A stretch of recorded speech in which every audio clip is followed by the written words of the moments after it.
உதவி செய்யணும், மற்றவங்களுக்கு உதவி செய்யணும்னா அதற்கான ஒரு கட்டாயத்தை நம்ம ஏற்படுத்திக்கணும். கண்டிப்பாக நம்ம மற்றவங்களுக்கு உதவி செஞ்சே ஆகணும் அப்படிங்கிற அந்த கட்டாயம் நமக்கு எப்போ வரும்னா உதவியை கேட்டு பெறணும். உதவியை ஒருத்தர்லேருந்து கேட்டோம் அப்படின்னா, நமக்கு ஒருத்தர் உதவி செஞ்சாருன்னா கண்டிப்பாக நம்ம அவங்களுக்கு பதிலுக்கு உதவி செய்வோம். உதவி செய்ய வேண்டிய கட்டாயம் வந்துடும். ஒரு காரணமும் வந்துடும், உதவி செஞ்சே ஆகணும் அப்படிங்க. ஏன்னா நம்ம அவர்கிட்டருந்து உதவியை பெற்றிருக்கோம், உதவியை வாங்கியிருக்கோம், அவர் நமக்கு உதவி செஞ்சுருக்காரு. அப்படி இருக்கும்போது நமக்கு அவர் மேலே ஒரு விசுவாச உணர்ச்சி இருக்கும், ஒரு நன்றி உணர்ச்சி இருக்கும். அந்த நன்றியை வெளிப்படுத்துவதற்கு ஒரு வாய்ப்பை நம்ம எதிர்பார்த்துக்கிட்டு இருப்போம். அதனால் நம்ம என்ன பண்ணுவோம், ஏதாவது உதவி அவர் கேட்டால் கண்டிப்பாக நம்ம செய்வோம். அவருக்கு தேவைப்படுகிற உதவி நம்மக்கிட்ட கேட்கும்போது கண்டிப்பாக நம்ம செய்வோம். ஏன்னா நம்ம அவர்கிட்டருந்து உதவி பெற்றிருக்கோம். அதனால் மற்றவங்களுக்கு நம்ம உதவி செய்யணுன்னா உதவியை கேட்டு வாங்கணும். உதவியை கேட்டு வாங்கும்போது பிறருக்கு உதவியை நம்ம செய்ய வேண்டிய கட்டாயம் வருது. பதிலுக்கு நம்ம அவருக்கும் உதவி செய்ய வேண்டிய கட்டாயம் வருது. அதனால் உதவி செய்வதற்கு ஆர்வமாக இருப்பதை விட உதவியை கேட்டு வாங்கிறதுக்கு, உங்களுக்கு தேவையான உதவியை பெறுவதற்கு கூச்சப்படாதீங்க. மற்றவங்ககிட்ட உங்களுக்கு தேவையான உதவியை பெறுவதற்கு கூச்சப்படவே படாமல் எந்த அளவுக்கு உதவியை கேட்டு வாங்குறீங்களோ அந்த அளவுக்கு தான் நீங்கள் மற்றவங்களுக்கு உதவி செய்வீங்க. உதவி செய்யணும்னு நினைக்கிறாங்க, உதவி செஞ்சால் 4 பேர் பாராட்டுவாங்க தெரியுது. ஆனால் உதவியை வாங்குறதுக்கு நிறைய பேர் கூச்சப்படுவோம். மற்றவங்களை டிஸ்டர்ப் பண்ணக்கூடாது, மற்றவங்களை டிஸ்டர்ப் பண்ணாமல் இருக்கணும், அவங்களுக்கு அது தொல்லை தரக்கூடாது அப்படின்னு சொல்லிட்டு நிறைய என்ன பண்ணுவாங்கன்னா பிறர்கிட்ட உதவி கேட்க மாட்டாங்க, உதவி கேட்குறதுக்கு கூச்சப்படுவாங்க. அப்படி பிறருக்கு உதவி கேட்குறதுக்கு கூச்சப்படுறவங்க பிறருக்கு உதவி செய்கிறதுக்கும் கஷ்டப்படுவாங்க. பிறரிடம் உதவி கேட்பதற்கு கூச்சப்படுகிறவர்கள், தயங்குகிறவர்கள் என்ன பண்ணுவாங்கன்னா பிறருக்காக உதவி செய்வதற்கும் தயங்குவாங்க. அதனால் பிறருக்கு உதவி செய்யணும். அப்போ நம்ம பிறருக்கு உதவி செய்யணும்னா பிறரிடம் உதவியை கேட்டு வாங்கணும். எனக்கு இந்த உதவி செய்ய தெரியுமா, கொஞ்சம் உங்கள் வண்டி தர முடியுமா, கொஞ்சம் பக்கத்தில் ஒரு 100 ரூபா இருந்தால் கொடுங்களேன், ஒரு 50 ரூபா இருந்தால் கொடுங்க, நாளைக்கு தரேன் அப்படின்னு சொல்லிட்டு இந்த மாதிரி உதவியை நம்ம கேட்கணும்.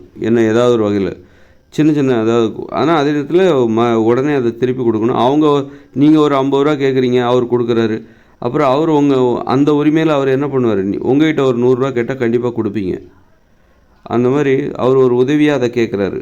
அப்போ அவர்கிட்ட ஏதோ சில பணத்தை வீட்டில் வச்சுட்டாரு, ஒரு உதவியாக அவங்கள்ட்ட ஒரு 100 ரூபா கேட்குறாரு. அப்போ நீங்கள் அதை கொடுப்பீங்க, ஏன்னா ஏற்கனவே நீங்கள் வாங்கியிருக்கீங்க. அப்போது அந்த மாதிரி உதவி கேட்கணும். உதவியை எந்த அளவுக்கு நீங்கள் உங்கள்கிட்ட இருக்கிற உங்களை சார்ந்து உங்களை சுற்றி இருப்பவர்களிடம் கேட்கிறீர்களோ அந்த அளவுக்கு நீங்கள் பதிலுக்கு அவங்களுக்கு உதவி செய்வீங்க. உதவி செய்வதற்கு ஆர்வமாக இருப்பீங்க, உதவி செஞ்சாக வேண்டிய கட்டாயமும் இருக்குது. ஏன்னா அவங்ககிட்ட உதவியை வாங்கியிருக்கீங்க. அதனால் உதவியை எப்படி செய்கிறது, உதவி செய்யணும் அப்படிங்கிறது ஒன்று. உதவி செய்யணும் அப்படின்னா உதவி செய்வதற்கு நமக்கு ஆர்வம் ஏற்பட வேண்டுமானால் உதவியை கேட்கணும். மற்றவங்ககிட்ட உதவியை நம்ம எந்த அளவுக்கு கேட்குறோமோ அந்த அளவுக்கு தான் பிறருக்கு உதவி செய்ய வேண்டிய கட்டாயமும் நமக்கு ஏற்படுகிறது. பதிலுக்கு நம்ம உதவி செய்யணும், அது ஒரு கடமை. உதவி செய்கிறதுங்கிறது ஒரு கடமை என்றால் உதவியை கேட்டு வாங்குவது அதற்கு அடிப்படையாக இருக்கிற ஆதாரமாக இருக்கிற இன்னொரு கடமை. உதவியை கேட்டு வாங்கணும், கேட்டு வாங்குறதுக்கு கூச்சப்படக்கூடாது. அப்போ பிறருக்கு உதவி செய்ய வேண்டிய கட்டாயம் நமக்கு வந்துடும். நமக்கு அவங்க உதவி செய்யும்போது நம்மளும் பதிலுக்கு ஏதாவது ஒரு சந்தர்ப்பத்தை எதிர்பார்ப்போம். பிறகு நம்ம உதவி செய்யணும் அப்படிங்கிற அந்த சந்தர்ப்பத்தை எதிர்பார்த்துக்கிட்டு நம்ம காத்திருப்போம். அதனால் உதவி செய்யணும் அப்படின்னா உதவி செய்து வாழுகிற ஒரு வாழ்க்கையை வாழ வேண்டும் என்றால் உதவியை கேட்க வேண்டும், கேட்டு பெற வேண்டும், உதவிகளை கேட்டு பெற வேண்டும் நம்மை சுற்றி இருப்பவரிடமிருந்து. அப்படி இருக்கும்போது தான் நம்மை சுற்றி இருப்பவர்களுக்கு நாமும் உதவி செய்ய வேண்டிய கட்டாயம் நமக்கு வந்து விடுகிறது. உதவி செஞ்சே தான் ஆகணும், வேறு வழியே இல்லை அப்படிங்கிற கட்டாயம் நமக்கு வந்து விடுகிறது. அவங்க நம்மக்கிட்ட உதவி கேட்கும்போது நாம் செய்யலை அப்படின்னா, இல்லை நாம் இப்போ அவங்க நமக்கு உதவி செய்கிற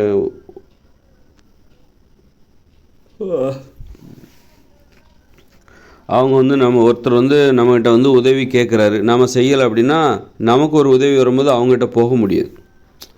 ஆனால் அதே மாதிரி நாம் போய் ஒருத்தர்கிட்ட உதவி கேட்குறோம், அவர் நமக்கு செய்யலை அப்படின்னா அவர் கேட்கும்போது நாம் அவருக்கு உதவி செய்ய மாட்டோம். அதனால் யாருக்கு உதவி செய்யணும் அப்படிங்கிறத நாம் முதல்ல தெரிஞ்சுக்கணும். யாருக்கு உதவி செய்யணும் அப்படிங்கிறத நம்ம முதல்ல எப்படி தெரிஞ்சுக்கணும்னா, நாம் உதவி கேட்டு பழகணும். அப்போ தான் யாருக்கெல்லாம் உதவி செய்யணும், யாரெல்லாம் நமக்கு உதவுறாங்க, என்ன மாதிரி உதவுறாங்க அப்படிங்கிறத நம்ம தெளிவாக தெரிஞ்சுக்க முடியும்.